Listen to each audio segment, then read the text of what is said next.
Wash your hands with this before December 25th, and watch abundance arrive from every side. There are moments in the year when the spiritual gates thin, when what is invisible becomes dangerously close, when actions that seem simple on the outside carry weight in realms most people never perceive. And what you are about to hear today is one of those actions. Not coincidence, not superstition. A spiritual law hidden inside ancient wisdom, practiced quietly for generations, and ignored by many who desperately search for prosperity. If you feel that something brought you here, not an algorithm, not chance, then pause for a second and support this sacred work by subscribing now to the Jewish Wisdom channel. This space exists to reveal truths that were never meant to stay buried. Now write this simple phrase in the comments as an act of alignment with what you are about to receive. I open my hands to divine abundance. There is a reason the hands occupy such a sacred place in the spiritual language of creation. They are the tools of action, the gates of giving, the instruments of receiving. In ancient Hebrew thought, the hands are not neutral. They carry residue, memory, spiritual imprint. Every touch, every exchange, every intention leaves traces that the eyes cannot see. And here is what most people do not realize. Abundance does not first respond to effort. It responds to purity of channel. Money, opportunity, favor, provision, they do not flow randomly. They follow spiritual pathways. And when those pathways are obstructed, no amount of external struggle can compensate. Before December 25th, the spiritual current shifts. The world becomes loud with expectation, consumption, emotional movement. Many feel anxiety, others feel longing.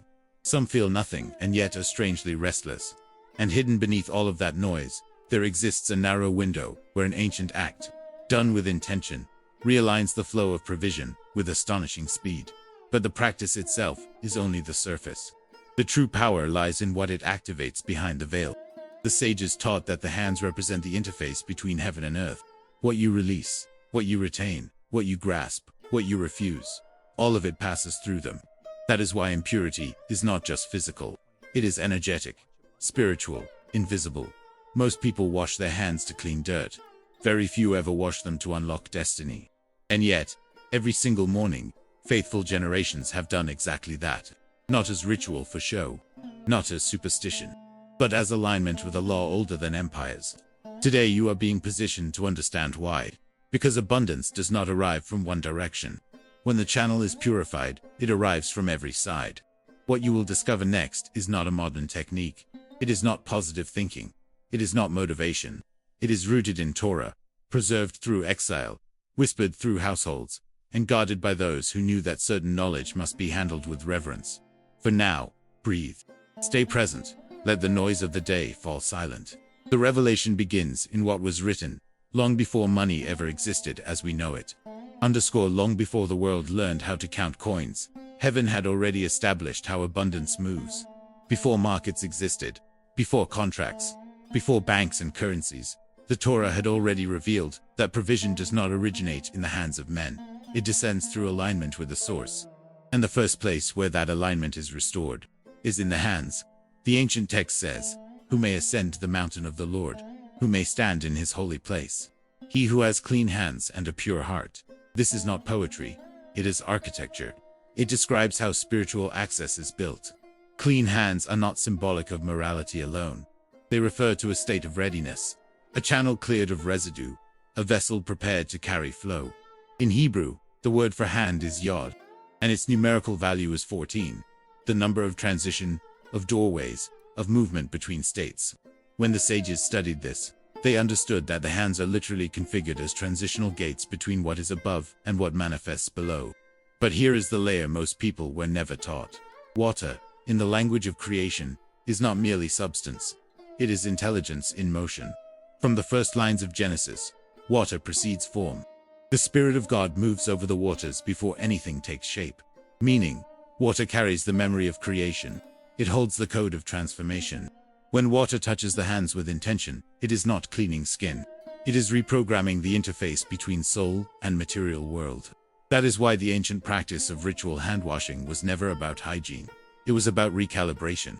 In the temple era, the priests could not touch sacred instruments before washing their hands. Not because their skin was dirty, but because their frequency had to be aligned with what they were about to handle. Sacred flow cannot pass through misaligned vessels. And money, as uncomfortable as it may sound to some, is energy. It is not neutral. It obeys laws. It responds to spiritual order. This is where the teaching becomes uncomfortable for modern logic, because most people attempt to attract wealth by focusing on external multiplication. Work harder, invest more, push further, strive endlessly. And yet, the Torah shows something almost offensive to ego. Increase does not begin with possession, it begins with permission. When the channel is closed, nothing flows, no matter how wide the river stands before it. The washing of the hands is one of the earliest daily permissions ever encoded. In rabbinic tradition, the practice is known as netalat yadem, the lifting of the hands through water. The word netalat does not mean merely to wash, it means to elevate, to lift upward, meaning the hands are not being cleansed downward, they are being lifted into alignment. This is why the water is poured from a vessel, not from running tap in ancient times. The vessel represents containment, purpose, directed release. Abundance is never spilled randomly. It is always poured. Each hand receives water 3 times in alternating rhythm. Right, left, right, left, right. This is not random repetition. It mirrors the balance between mercy and discipline, generosity and structure, expansion and boundary.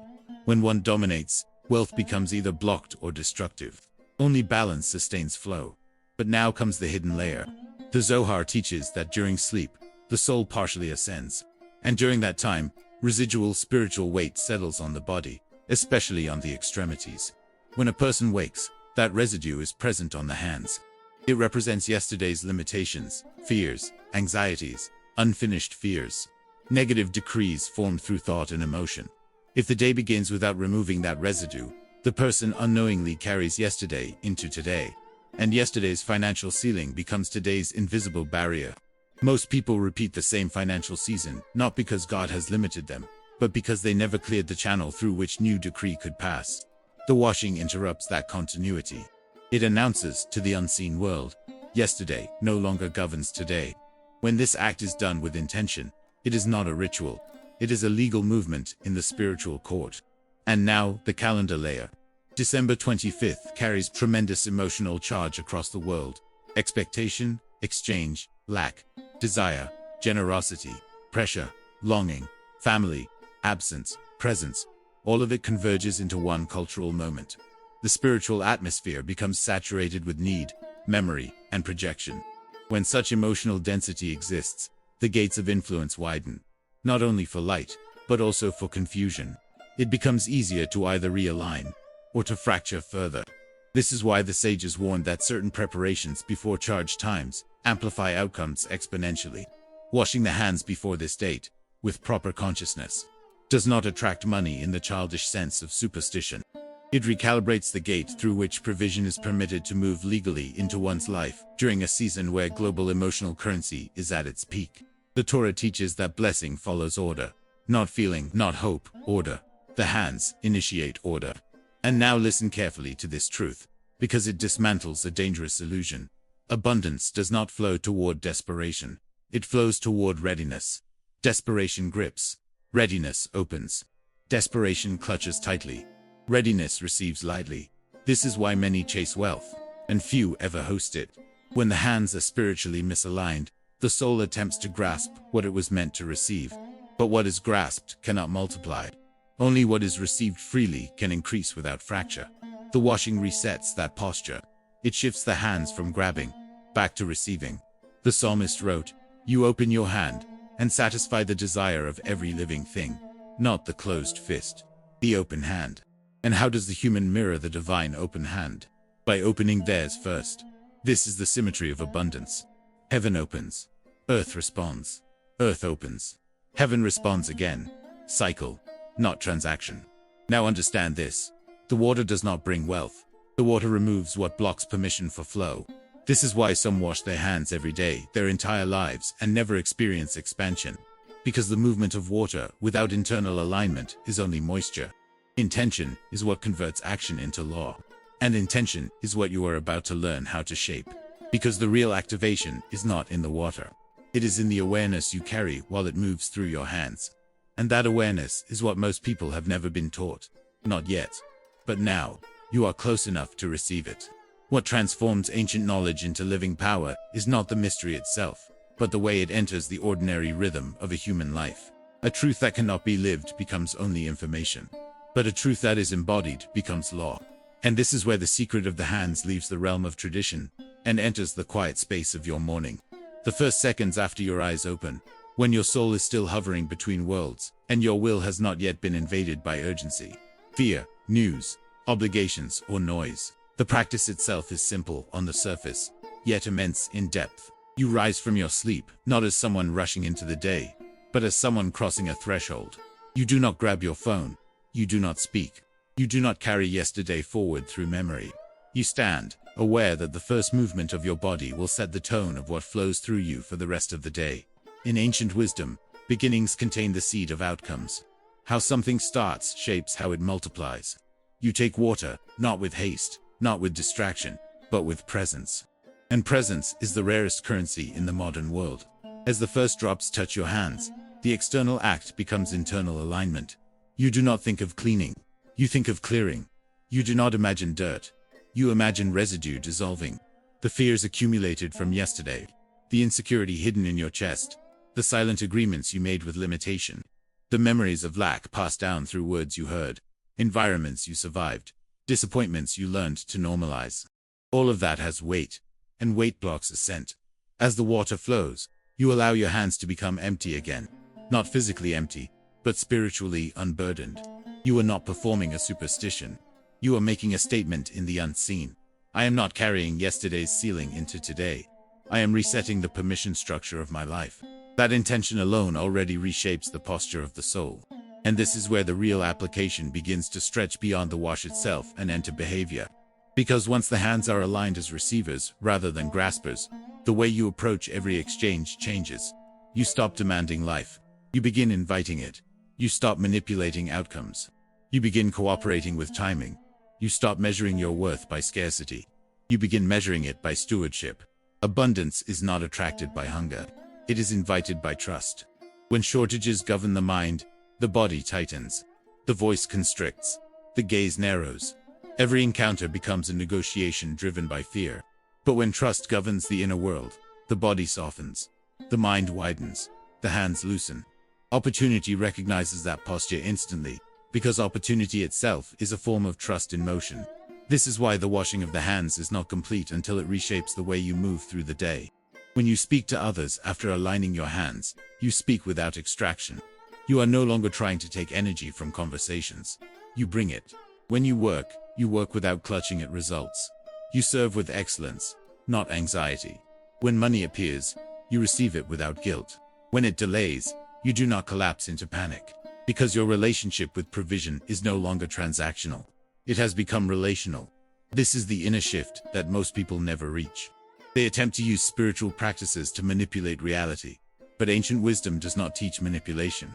It teaches partnership. You do not force abundance. You host it. And hosting requires cleanliness of channel. That cleanliness begins in the hands, but it is completed in the heart. Your decisions after the washing become just as important as the washing itself. How you respond to irritation. How you speak to yourself when plans fall apart. How you handle the first delay of the day. Whether you return to old inner language of lack or speak from a new place of alignment. Because words are agreements. And agreements structure reality. This is why now, at this point in the journey, I want you to write a new declaration in the comments. Not as a request, not as a wish, but as a position you choose to occupy. Write this exactly as it is, and feel the meaning as you do. My hands are aligned with divine provision. This phrase is not magic. It is alignment language. And alignment language reshapes internal posture. The world responds to posture before it responds to words.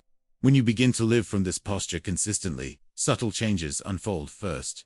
You notice that your reactions slow down. Your desperation weakens. Your anticipation becomes quieter and more grounded. Small opportunities begin to feel visible where before there was only blur.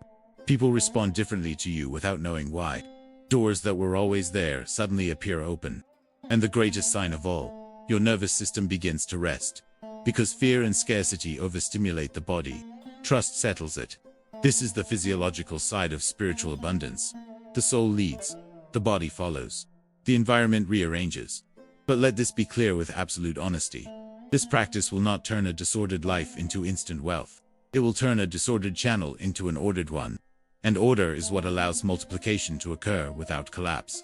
Sudden increase without structure often destroys people. But steady alignment builds vessels that can hold expansion without fracture. When the hands are clean, decisions become cleaner. When decisions become cleaner, relationships become cleaner. When relationships become cleaner, opportunities multiply without poison. This is why some people receive abundance and it elevates them, while others receive the same abundance and it devours them. The difference is not the gift, it is the vessel. And you are shaping the vessel now. Every morning you repeat this alignment. Your subconscious learns a new orientation. You no longer wake up to resist the day. You wake up to receive it. You no longer scan for threats first. You scan for partnership. You no longer treat money as a savior. You treat it as a servant. Because in divine order, money is never the master. It is a messenger. This is the training of kings and priests, not beggars and survivors. And this is why the application of this teaching is not about increasing what you possess. It is about increasing what you can hold. Because the world is not refusing you abundance. It is waiting for you to become safe enough to carry it. There was once a man who had learned very early how to survive, but never how to receive. From the outside, his life looked modest but stable. He worked hard, paid his bills, avoided mistakes, stayed out of trouble. Yet inside him lived a quiet exhaustion that no one could see. He carried the invisible weight of generations that had learned to expect little in order not to suffer much. His hands were always busy, always productive, always gripping something, but they had forgotten how to open. Every morning he woke up already tense, already bracing himself for the day. Money never stayed long in his life. It entered and immediately escaped, as if passing through a place that could not retain it. He told himself this was normal. He told himself he was being realistic. He told himself not to dream too much. But the truth was simpler and more painful. His inner world had never learned to rest in trust. One morning, exhausted from years of quiet struggle, he encountered this ancient teaching. At first, he dismissed it as symbolic poetry. But something in him, something older than his logic, felt recognized. The idea that the hands could be gates, rather than tools, unsettled him. The idea that abundance might be blocked, not by effort but by posture, disrupted everything he thought he knew about survival. Still, the next morning, before touching his phone, before replaying his worries, before speaking a single word, he stood in silence. He took a small cup of water and let it flow over his hands with intention for the first time in his life. He did not ask for money. He did not beg for relief. He simply allowed himself to imagine that the weight of yesterday was being released. And in that simple, quiet act, something subtle shifted inside him. Nothing dramatic happened on that first day. No miracle, no sudden deposit, no unexpected call. But there was a space where tension usually lived. And inside that space, there was breath. For the first time in years, he noticed his shoulders drop.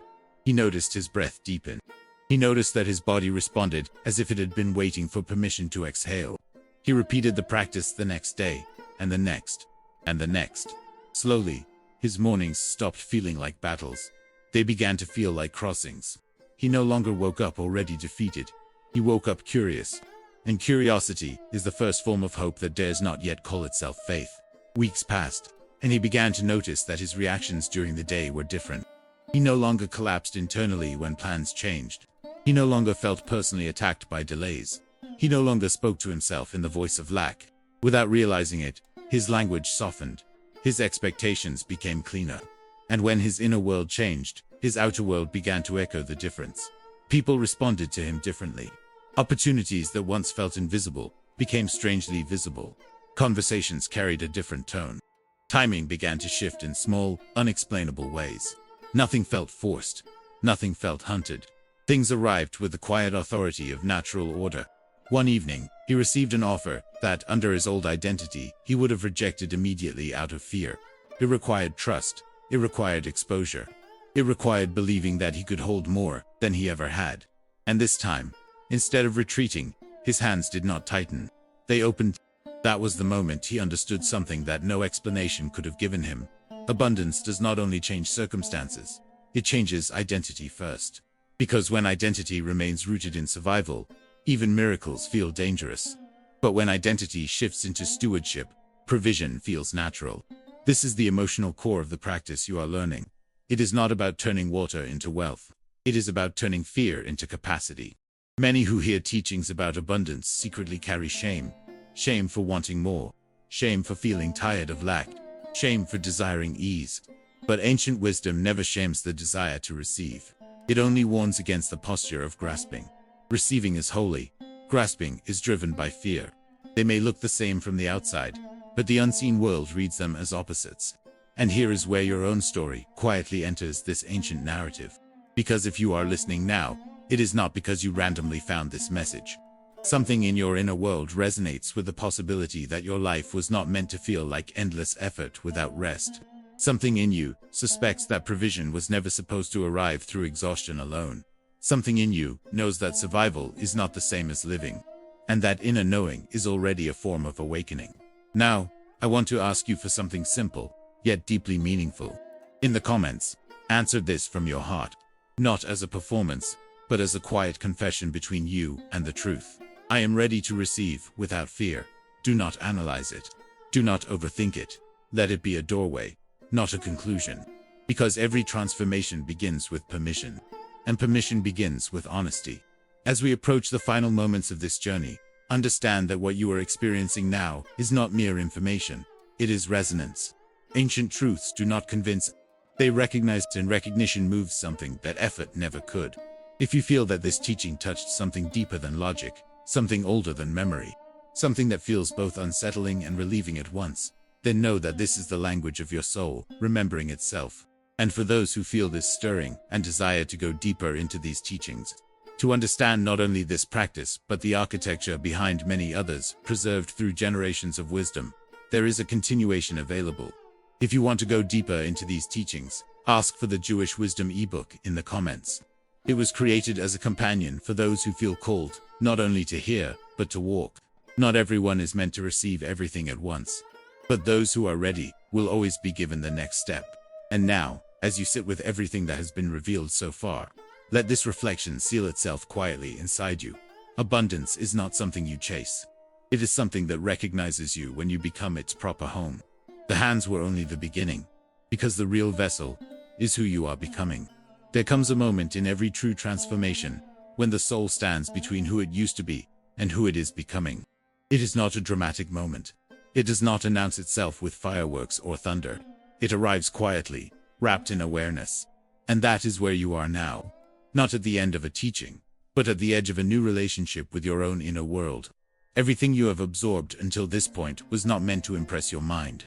It was meant to reposition your identity, because provision does not respond to knowledge.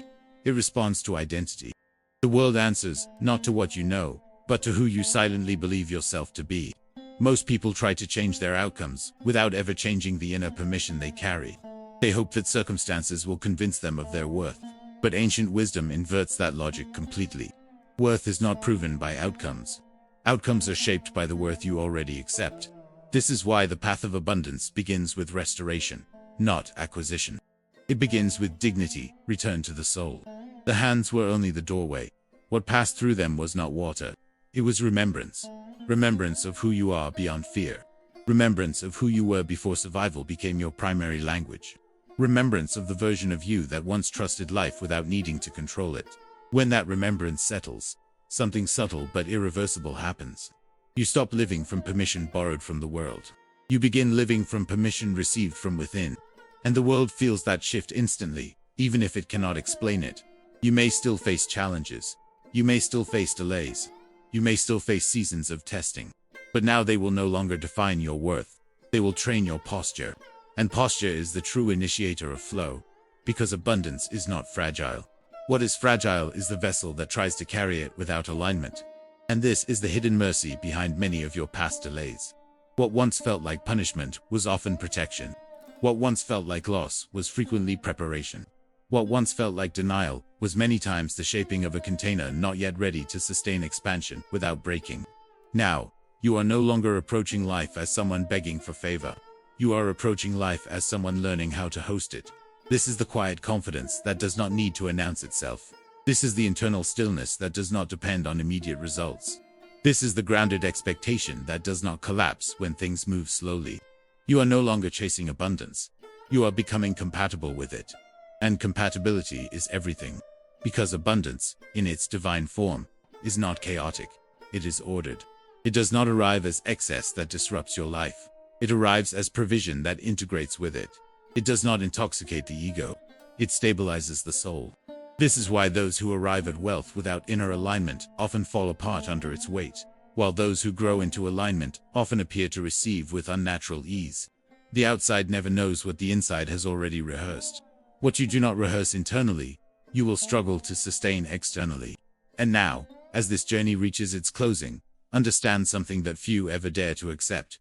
Your life is not waiting for luck. It is waiting for coherence. Coherence between what you desire and what you believe you are allowed to receive. Coherence between what you pray for and how you live. Coherence between your words and your nervous system. Coherence between your faith and your fear. When coherence forms, resistance dissolves without force. And what once required exhausting effort begins to arrive through timing, alignment, and invitation. This is not a fantasy. It is not idealism. It is spiritual physics. And those who live by spiritual laws do not manipulate outcomes.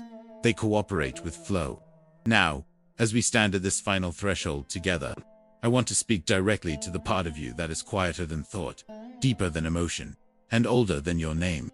The part of you that already knows that your life was never meant to be only about survival. The part of you that suspects that something larger has always been trying to reach you, not through noise, but through alignment. You were never abandoned by provision. You were being prepared for it. You were never forgotten by flow. You were being shaped to carry it. And now, you are no longer approaching abundance as a stranger. You are approaching it as a student who has finally learned the language of reception. If your heart recognizes this truth, then the next step is not more theory. It is integration.